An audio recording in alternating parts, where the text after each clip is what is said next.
Hey guys, it's Girl Got Game. Welcome back to England Exchange for kind of a different tale this time around, because Malia has finally finished all of her dating escapades, and it's time for us to pick the male MC, whose name is Flynn. I did remember you properly. Alright, Flynny boy, let's begin and see who our first person of interest is going to be. Okay, so we're here with our friends again. I don't want to skip through stuff because there's going to be like the odd line of dialogue that's going to be different here and there when it's like he instead of she and they and you know. So I'm just going to go through it as is, unless it's just like way too much repetition. We shall see. Tomorrow you're leaving for England. Let's have a moment of silence for our fallen comrade. Fallen comrade?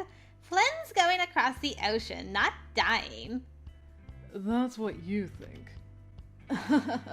Cheers! We clicked our glasses together. Of course, Jinsu was the only one old enough to drink. Nene and I couldn't even walk into most bars with how strict the ID checks had gotten. At least in casual dining, the waiters generally only carded the person who ordered the drink. Jinsu pounded his chest as his fireball lemonade went down. Pah! You'll be able to drink once you're over there too. You should try it. He winked at me. Maybe? I have tasted one or two things in my life, but since I'm not supposed to be drinking at all, I've definitely never been drunk. I don't know if getting smashed at bars is the kind of adventure I want. So what adventure do you want? I swirled my non-alcoholic, non-fiery lemonade around in my glass. To be honest, I hadn't thought about it that much. In the rush to pack and get all my documents in order after New Year's, I had been able to ignore what all the preparation was for. I made the decision to travel abroad to England for a semester on impulse, the spur of the moment. It sounded like fun, that was all. I didn't know what I wanted to do with my life. I felt like I barely knew who I was, to be honest. The idea to take a semester abroad wasn't a new one. It was an almost cliché tactic for broadening one's horizons. But I really did want to discover myself. Even more than that, I wanted to change myself. I'd always been a little bit shy, and that sometimes made me seem standoffish. I didn't have a lot of close friends. I'd certainly never had a romantic relationship. I couldn't approach strangers even just to ask for directions. And when it came to pressure, I don't know, caved. That's so like you. You're spending half a year of your life on this trip. Shouldn't you have a goal in mind? Not everyone has to have a goal. They can just go with the flow. And end up like you? No, he's better than that. The two glared at each other, their year-long rivalry coming to a boil. Guys, please. Oh, speaking of goals, when are you gonna get yourself a girlfriend? Not this again. It's not really that simple, you know. You act like I can get any girl I want just by walking up to her. Or boy. Jinsu is just consistent. I kind of wish it had been reversed on the guy's route, like Nene was the one that's like, it could be a boy though. But nope. Or boy. And I'm not really sure which one would be harder for me to pick up. I'm not exactly a babe magnet. I can't just make a relationship happen. That's what they always say, until they find someone they want to date. Fine, so I'll just wait until she comes along. No, you'll go out and get her. You don't even give the girls in front of you a chance. Or guys. Or guys. Well, I don't have to explain myself to you. I turned my head as Nene fumed. Don't you do that to me. Whoa. It's his last day in the States, and I want to see him make it to tomorrow. I can't wait to watch him eat his words. She sat back in her chair and Jinsu grinned at me. It's the perfect time to experiment anyway. You're there for a whole semester, and then you're gone. So if it turns out that guys aren't your thing, you can end it, and you'll never have to worry about running into him again. I know you're going to look for adventure, but other people are the best adventure you'll ever get. So why not? What's the worst that can happen? What was the worst that could happen? Getting arrested, then deported, and banned from entering England ever again, probably. But even then, at least it would be a clean break. No matter how big New York City was, you always seemed to run into exactly who you least wanted to see. But in England? Not to mention they have some really nice accents. Maybe. Okay? How's that? I'll give you a maybe. Nene and Jinsu high-fived, and I wondered how long they'd been planning this attack. Be sure to tell me everything about her. Or him. Or him. Far too soon the night ended. I rode the subway back to the Bronx and went home. The last time I would be home for nearly half a year. Waking up at 6 was tomorrow. 8 hours of flying was tomorrow. England was tomorrow. And maybe even a new me was tomorrow. What the heck had I gotten myself into? Sighing, I tried to distance myself from my thoughts. England, huh? Let's hope something changes. What I want to know, I'm really glad I didn't skip through that because it picked really random things to change and not to change. So it would have been very confusing. I want to know, do they still get Flynn lingerie? Like, or what will... Oh no, now I'm actually worried about what they would get. Oh no. I guess I'll find out. I got off the airplane immediately feeling disoriented. I was in another country. But to be honest, it didn't look much different from the US. It was a little less crowded than JFK, but the architecture at Heathrow Airport felt a lot like home. The only real difference was the accents. I had expected everyone to sound like BBC announcers, but there was such a mix, from the Scottish customs agent to the newspaper seller who I think was Jamaican or something. It really brought home how much England was part of Europe. People came here from everywhere. Whatever. I made my way through customs and out into the London air. It was cloudy, as I suppose I could expect from now on, and the January winds were chilly. There was no snow on the streets. I had been warned that it almost never snowed in London, unlike New York City. It did look damp, though. And gray. Very gray. I waited by the cab stop for a driver to be free. He threw my suitcase into his trunk and off we went. On the wrong side of the road. To distract myself from my sense of impending doom, I envisioned the hostel I would be staying at. I would be doing a work-study-travel kind of program. The hostel provided my room and partial board, as well as a part-time job from which they kept a share of the pay. It was all connected to a local university through some kind of deal, so I could take classes there. The program wasn't free, but because of the work portion, it actually came out cheaper than a semester of normal classes back in NYC would be. As long as I didn't flunk out and get sent home, my parents would be happy. It was a cramped, quiet ride through the streets. It didn't take long until we were surrounded by tall, older-looking buildings made of stone. Different styles of architecture mingled with one another, highly modernized buildings next to grandiose structures that looked like they had housed nobility in their better days. Hordes of Londoners with grim expressions pushed their way through the streets.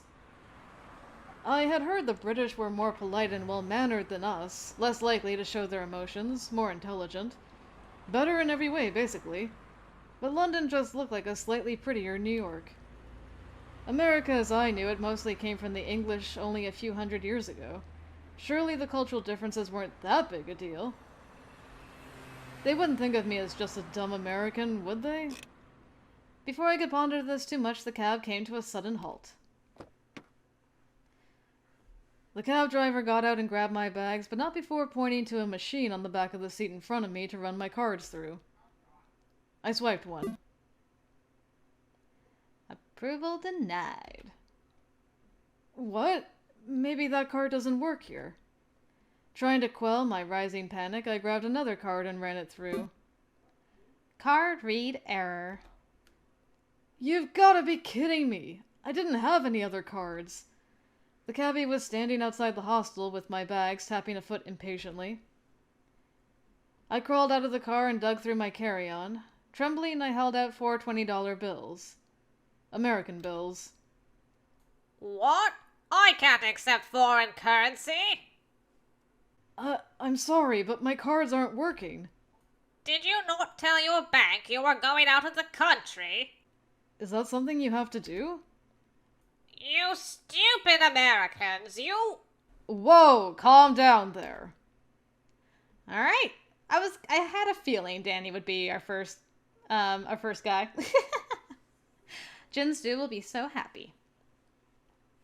A man with dark brown hair and a kind face appeared in front of me, having just come from the hostel entrance. What seems to be the problem here? He glanced at the money in my hands and nodded. Hand me your dollars. I'll cover your fare. Fine. As long as someone pays, I don't care who. The cabbie showed him the card machine and he bent down to pay. Thank you. Through my terror, I began to stutter, but the man just waved his hand. Don't worry about it. You aren't the first person this has happened to. I'm not? Thank goodness. Well, most people are smarter than to take a cab they can't pay for, but you know. He finished paying and the cabbie jumped into his car, slammed the door, and revved off down the street. I'm Danny, by the way. You must be one of our new arrivals. Yes, I'm Flynn. Nice to meet you. Nice to meet him indeed. Dang, Flynn's already thirsty. I'll grab your bags. Why don't you come in? I can show you around. Thanks. The outside of the one hostel seemed almost promising. It was a medium-sized, 2-floor building, and the small yard leading up to the front door was fairly well maintained. Danny hoisted my suitcase and pushed through the front door of my new home. I followed behind him. Welcome home. The front room was a small kind of entryway, with 2 doors leading out on either side of me, and a staircase leading out of sight. The walls were not as clean as I would have liked. A small desk sat next to the doorway, where Danny quickly set my suitcase and reached for some paperwork. Let's see. Flynn. Here you are. Looks like you'll be working at the Crafty Crown. That's the pub next door.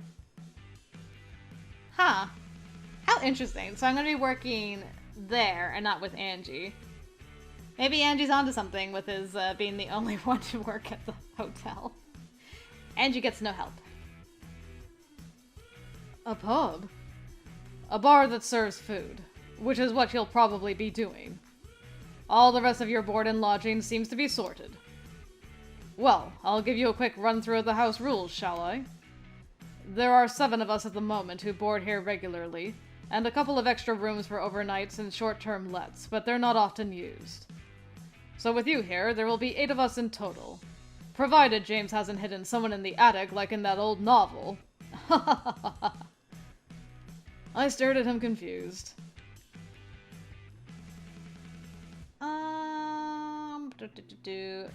Let's do this one. Which old novel are you talking about? What? The one with, you know, the governess and the... Jane Eyre? Probably. Sorry, literature was never my specialist subject. Anyways, we have a kitchen and cafeteria. There's communal food in the fridge, and sometimes people make meals that others can share and we eat together. I don't think anyone announces it though, so you've got to come in on time. Just aim for whenever Ashley's not at work. She loves to cook for us. The living room is shared space. We all work together to keep things neat and tidy as well, so clean up after yourself. Don't leave stuff laying about. Quiet time after 10 o'clock also. Most of us are students, and we need our sleep to keep up with classes. To be honest, I don't actually know what all the others are here for. There's some girl who I see in the hall sometimes. I haven't even officially met her, but I've not seen her at uni. Don't know what she's doing. Anyways, Peggy and I especially need quiet after hours. No loud music and all that. Not that I guess you'll be staying up too late, considering what your work schedule will likely be like. You'll be able to set most things yourself, however. What classes you take, what you do with your spare time, extra work shifts to pick up, who you befriend. You get to do whatever you want. But be careful, too. That means you can't blame anyone else if things don't go the way you want them to. He was starting to sound like a parent lecturing their child on the first day of college, but I bit my tongue. Before he could continue, a rather scruffy man came in through the front door behind me.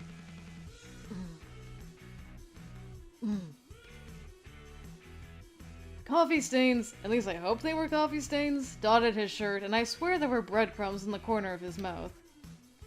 He looked from me to Danny, nodded, and started climbing the stairs up. That's James. He doesn't like having much to do with us, to be honest, so give him his space. Try not to get on his bad side. I nodded. So what is there to do for fun around here? Anything in particular I should see or do? He put a hand to his chin. Well, what do you want to do? What do you want to get out of this trip here? You can study hard and get ahead, or you can go out partying every night and get trashed. We'll remember, but unless you add us on social media, no one back home will know. We won't be able to tag you in pictures. Good thing I stay far away from that sort of thing. I guess you could check out the stereotypical landmarks, the monument and the Eye and Big Ben and all that, but I'd recommend just wandering around the city.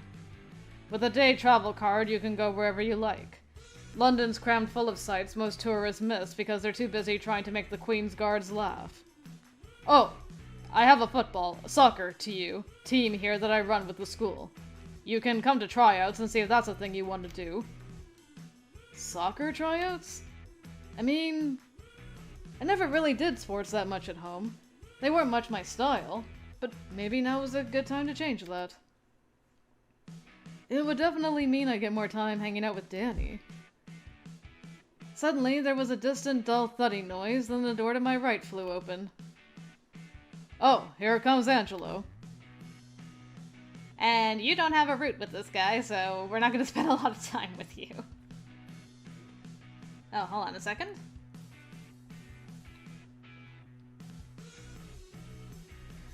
Sorry, I felt like there was something in my throat. It's gone now. A short, sullen young man entered the room and stood there staring at me. Who are you?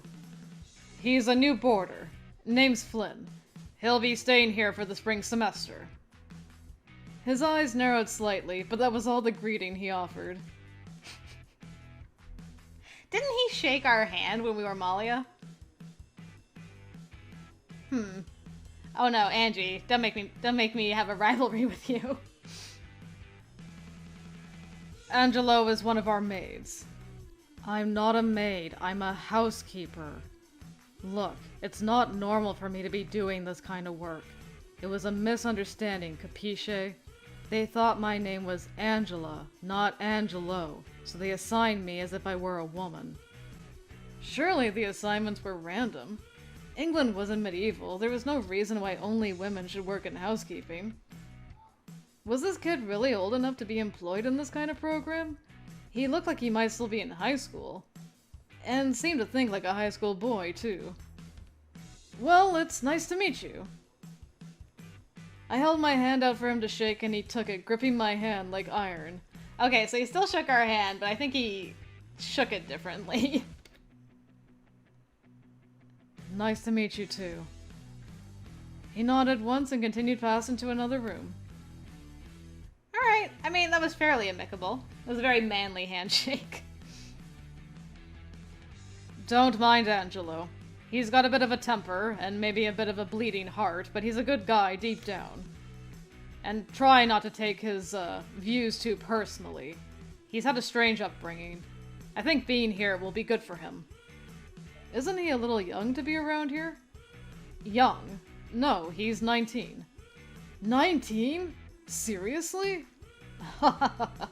I was surprised too. He has a baby face. Don't mention it to him that you thought he was so young, though. He'll get offended.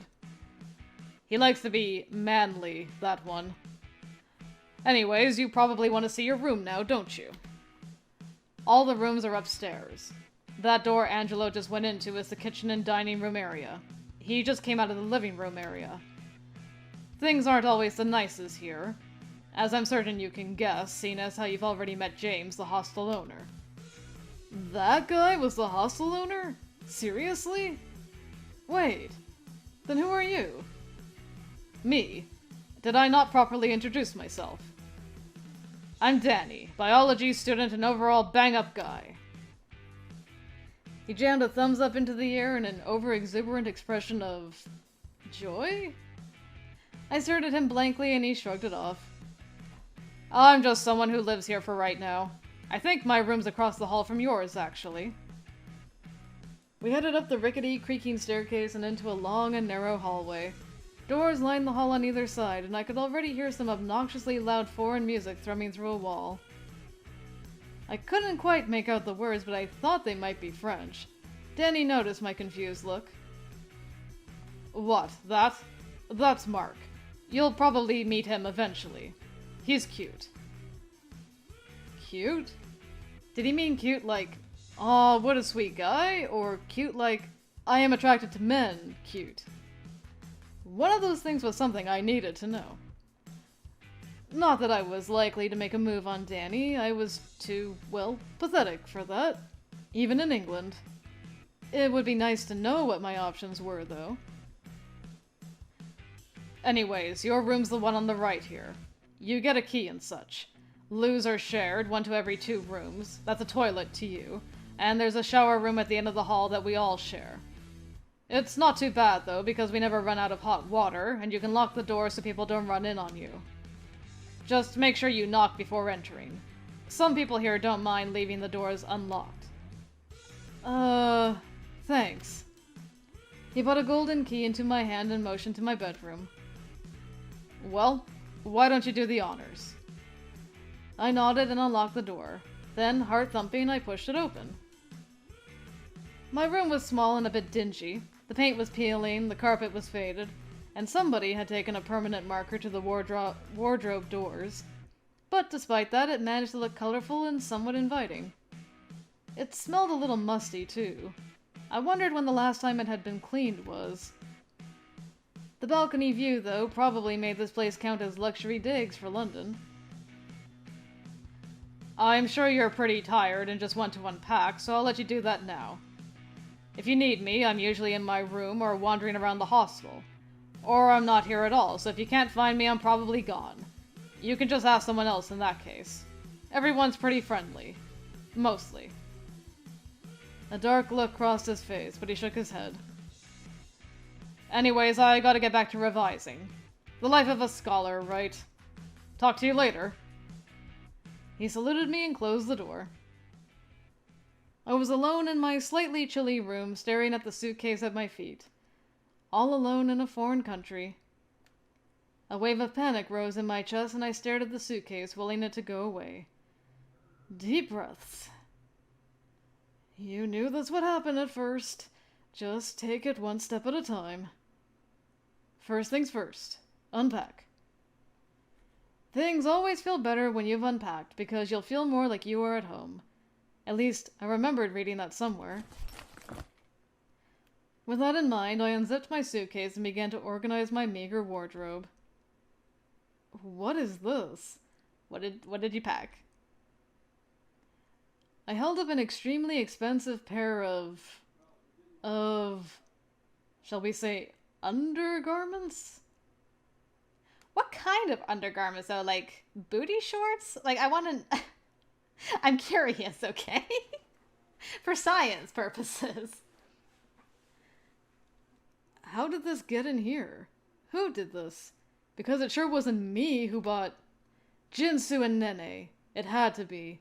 Somehow they conspired to distract me and sneak something into my luggage. This is what they thought I needed as a going-away present? I held it up to my nose and sniffed. At least it was new. And it was made out of some kind of silky booty shorts? The door flew open. I turned to see a diminutive girl with bright red hair, her foot out as if she just kicked the door clean off its hinges. She looked at me, then at what I was holding in my hands. I threw it to the side of me, feeling my face turn red. I didn't... What are you doing in my room? Your room? This is my room. Your room? But... She leaned out into the hallway, a confused look on her face. Oh, bollocks! So sorry, totally my fault. I picked the wrong door. 2 down from the end, they said, and I picked the wrong end. Bit daft of me, wouldn't you say? I'm Peggy, and I'm starting as a student this term. Isn't that ace? I'm finally going to be in university, even if I had to wait for the later enrollment cycle. And good riddance, too. It was absolutely bonkers being stuck with my old form. There was this one girl, Charisse, who would go out pulling every night, and this other girl thought Prince Philip should be ruling instead of the Queen because women were inferior to men. I mean, can you believe that? And I had to live with that girl for so long. That's why I chose to come here instead of the student digs. I just couldn't do that all again in uni, and I couldn't afford to get a flat by myself because I spent all my money on a Christmas trip to Spain. Oh, I'm not a crazy spender, you know. I planned for months to have that trip and didn't spend a penny more than I budgeted. Just now, I'm skint. Gotta live in the moment, that's what they say. Eat, drink, be merry. Anyways, I'd better get out of your hair, right? You're clearly very... Her eyes slid over to where I'd thrown the silken underwear. Busy, I'm really not. Well, have a good night then. She slammed the door shut, and I had the feeling the breath had been sucked out of my lungs. How could one person talk so much? At least she seemed friendly enough, and she was definitely from some part of England, judging by her accent and colorful language. Well, it seemed that was that.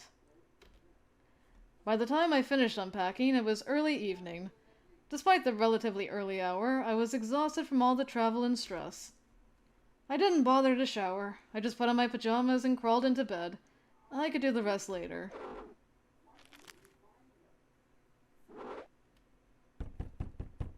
I had barely woken up when I heard a hard knocking at my door.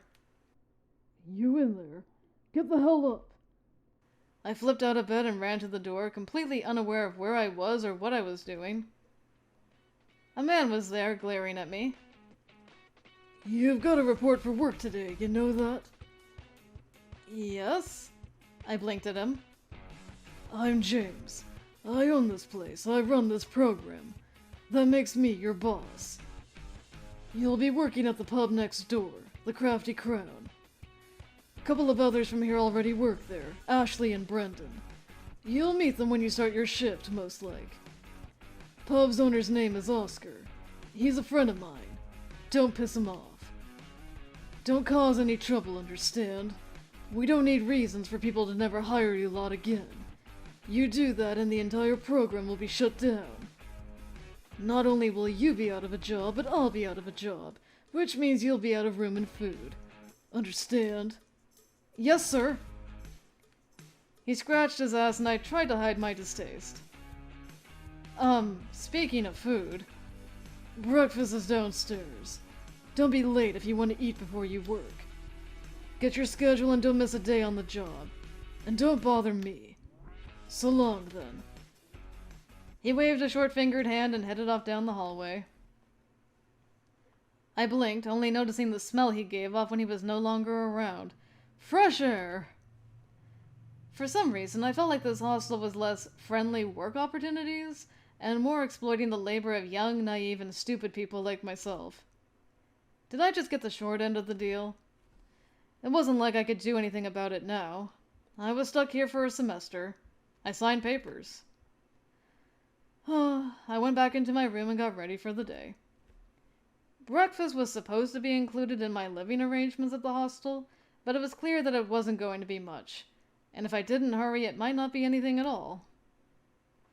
I found my way down to the kitchen where the promised breakfast appeared to be nothing more than a bowl of apples, milk and cereal, and some sad-looking toast. The toast had been carefully cut into triangles and arranged on a wire rack, each piece separate from each other to be sure they cooled as fast as possible. Cold toast. Yuck.